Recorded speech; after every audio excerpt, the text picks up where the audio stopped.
जिस संसद में भारत की संस्कृति को मजबूत करने के लिए कानून बनना चाहिए था, जिस संस्कृत में भारत की परंपरा, भारतीय ज्ञान विज्ञान, भारतीय रीति रिवाज, भारतीय शिक्षा, भारतीय चिकित्सा के प्रचार प्रसार करने के लिए कानून बनना चाहिए था, वहां किस तरीके से भारत को बर्बाद करने के लिए कानून बनाया गया एक के बाद एक। इसको जानना बहुत जरूरी है। क्योंकि यहां के सरकारों ने प्लान्ड वे में भारत की संस्कृति को नष्ट करने के लिए एक के बाद एक कानून बनाए। यह भगवान का आशीर्वाद है कि 2014 में एक सरकार आई जो धीरे धीरे धीरे धीरे चीजों को बदल रही है।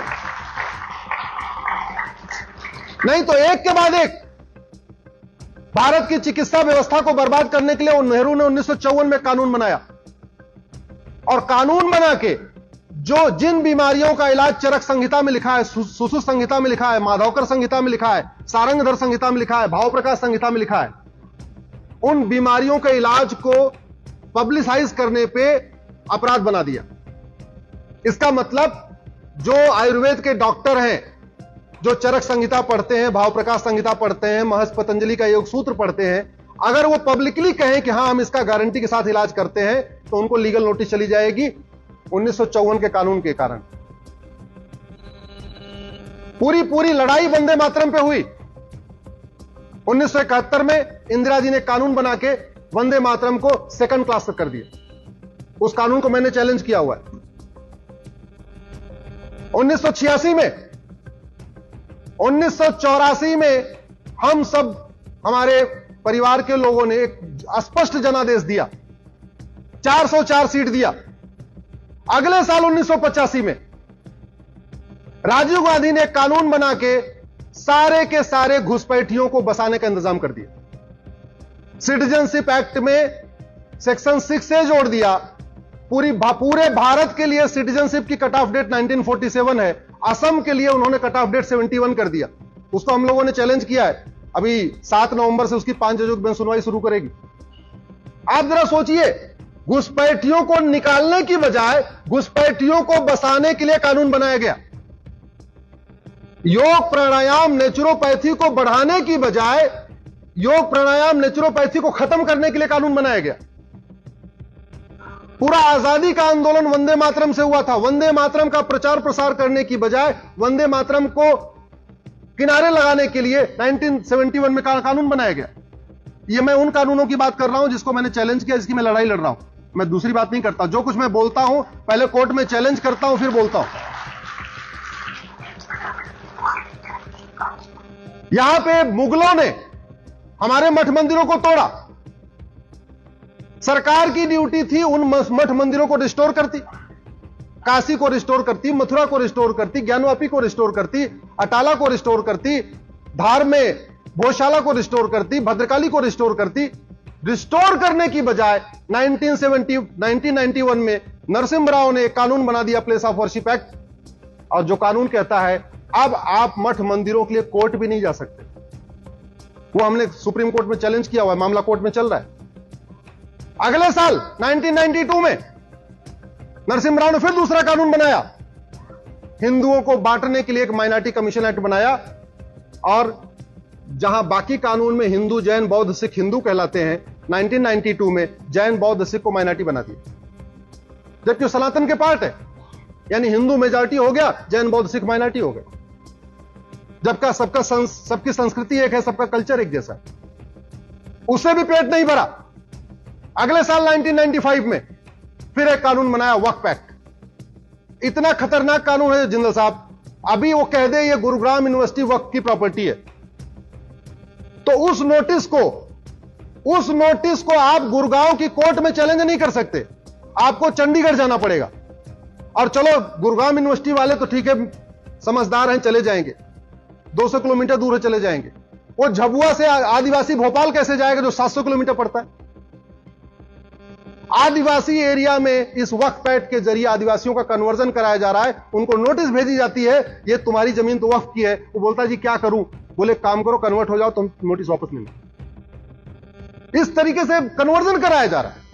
बड़े लोगों को नोटिस भेज के वसूली करते हैं और गरीबों को नोटिस भेज के कन्वर्ट कराते हैं। हमने चैलेंज किया उस कानून को भी। 2010 में नक्सलियों को, माओवादियों को, देश विरोधियों को, जासूसों को, गद्दारों को फंडिंग कराने के लिए कानून बना दिया कि विदेशों से फंडिंग होती रहे। और सबसे बड़ा पाप तो फिर 2012 में किया। आप लोग गूगल करना, Rahul Gandhi Muslim personal law board, right to education, आपको एक गोपनीय टाइम्स ऑफ इंडिया की रिपोर्ट मिलेगी। जब राइट टू एजुकेशन बना, ये सारे स्कूलों पे लागू होता था। पर्सनल लॉ बोर्ड 2012 में मिलता है राहुल गांधी से कि नहीं, हमको मदरसा इसके बाहर चाहिए। क्यों? क्योंकि जब कानून के दायरे में आ गया तो मदरसों की ऑडिट शुरू हो गई। मदरसे में क्या पढ़ाया जा रहा है ये देखना शुरू कर दिया, सिलेबस क्या है वहां का, पढ़ाने वाला कौन है, सब जांच शुरू हो गई। रात को बैठक होती है, विशेष सत्र संसद का बुलाया जाता है। 2012 में मदरसों को राइट टू एजुकेशन के दायरे से बाहर निकाल दिया गया। एक के बाद एक लगातार कानून। घुसपैठ हमारी राष्ट्रीय सुरक्षा के लिए खतरा है। धर्मांतरण हमारी राष्ट्रीय सुरक्षा के लिए खतरा है। जनसंख्या विस्फोट भी हमारी राष्ट्रीय सुरक्षा के लिए खतरा है। ये तीन हमारे लिए प्रमुख खतरे हैं। और जो राष्ट्रीय सुरक्षा के लिए खतरा है वो हमारी सामाजिक समरसता के लिए भी खतरा है। ये दोनों अलग अलग चीजें नहीं है,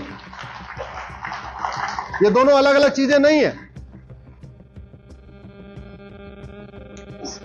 आप ये बताओ, मुगल काल में धर्मांतरण हुआ? जोर से बोलिए जरा। अंग्रेजों के टाइम में हुआ? आज भी हो रहा है। मुगलों का काम भी धर्मांतरण कराना था, अंग्रेजों का काम भी धर्मांतरण कराना था, आज भी धर्मांतरण। क्यों? क्योंकि एक तो हमने सठे साठ्यम समाचरित सिद्धांत के अनुसार कानून नहीं बनाए, और जो कानून है भी उसको हमने ढंग से इंप्लीमेंट नहीं किया। धर्मांतरण राष्ट्र की सुरक्षा के लिए खतरा है। इसलिए आज मैं हरियाणा की इस पवित्र भूमि से आप सबसे कहता हूं, जब कभी धर्मांतरण हो, कोई घटना आए, आप लोग गुड़गांव के पुलिस कमिश्नर से मिलिए, बोलिए धर्मांतरण राष्ट्र की सुरक्षा के लिए खतरा है, और राष्ट्र की सुरक्षा के जो खतरे होते हैं उससे निपटने के लिए कानून है, एनएसए, नेशनल सिक्योरिटी एक्ट, लगाइए इसके ऊपर। 1 साल तक इसको जमानत नहीं मिलनी चाहिए। धर्मांतरण देश की एकता अखंडता के लिए खतरा है। देश की एकता अखंडता के लिए जो खतरा है उससे निपटने के लिए हमारे पास एक कानून है, यूएपीए, लगवाइए उसको। धर्मांतरण एक ऑर्गेनाइज क्राइम है। ऑर्गेनाइज क्राइम से निपटने के लिए हमारे पास कानून है, गैंगस्टर एक्ट, लगवाइए उसको। धर्मांतरण वेजिंग वॉर है, एक अप्रत्यक्ष युद्ध है, इनडायरेक्ट वॉर है। जो धर्मांतरण कराने वाले हैं और उनके मददगार, उनके खिलाफ लगवाइए, वेजिंग वॉर की धारा लगवाइए। जब तक धर्मांतरण कराने वालों की प्रॉपर्टी जब्त नहीं होगी। तो हमारे गुरु ने सिखपंथी नहीं बनाया होता, बनाया किस लिए? धर्मांतरण रोकना। हमारे शीशगंज गुरुद्वारा किस लिए बना? धर्मांतरण रोकने के लिए। हमारे पूर्वजों ने इतना युद्ध किया धर्मांतरण के खिलाफ, और हम इतना नहीं कर पा रहे हैं, ढंग का कानून नहीं बना पा रहे हैं और ढंग का कानून लागू नहीं करवा पा रहे। वही हालत घुसपैठ की है। 5 करोड़ घुसपैठिए 2017 में आ गए थे, अब तो 5.5 करोड़ हो गए। घुसपैठ राष्ट्र की सुरक्षा के लिए खतरा है। आपके हरियाणा के प्रत्येक जिले की डेमोग्राफी बदल रही है, और डेमोग्राफी बदलने का 3 ही कारण है, घुसपैठ, धर्मांतरण और जनसंख्या विस्फोट।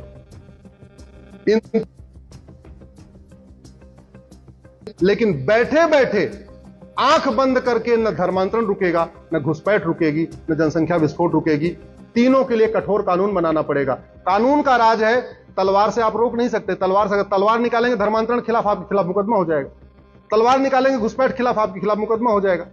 किसी का आप धमका के अगर जनसंख्या विस्फोट रुकवाएंगे, आपके खिलाफ मुकदमा हो जाएगा। ये तीनों समस्याओं का समाधान कानून बना के ही हो सकता है।